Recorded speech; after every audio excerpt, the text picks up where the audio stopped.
ملک میں ہونے والی بارشوں کے باعث سیلابی صورتحال، دن بہ دن متاثرین کی مشکلات میں اضافہ، روزمرہ کی اشیاء چھت سے محروم اور مختلف بیماریوں کے باعث مہنگی دوائیاں بھی متاثرین کی پہنچ سے دور۔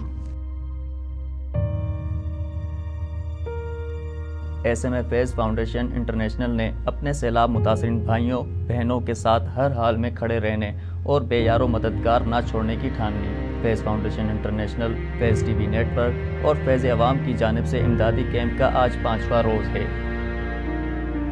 جس میں کراچی کی عوام نے بھرپور تعاون کیا اور چیئرمین شاہد فیض بھٹو، وائس چیئرپرسن نازیہ علی اور جنرل سیکریٹری خورشید عباسی کی ان کاوشوں کو خوب سراہا۔ گلستان جوہر پرفیوم چوک پر فیض فاؤنڈیشن انٹرنیشنل کے کیمپ میں اسٹریٹ چلڈرنز نے بھی اپنا کردار ادا کیا۔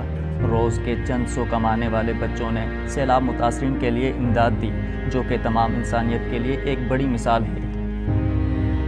فیض فاؤنڈیشن انٹرنیشنل زندہ باد۔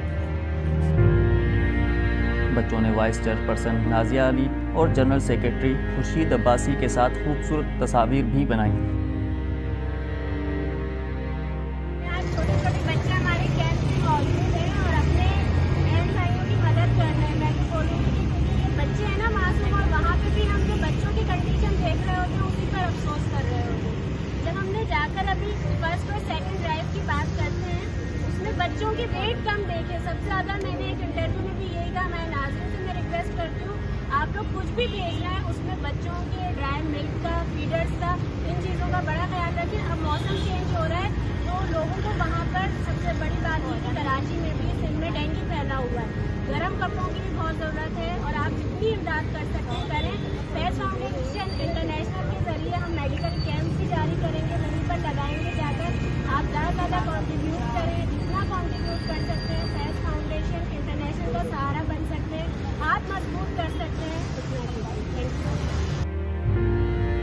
چیئرمین فیض فاؤنڈیشن انٹرنیشنل شاہد فیض بھٹو کی ہدایت پر سیلاب متاثرین کی مدد کا سلسلہ جاری و ساری ہے۔ شایان علی، فیض نیوز، کراچی۔ فیض نیٹ ورک، فیض سب کے لیے۔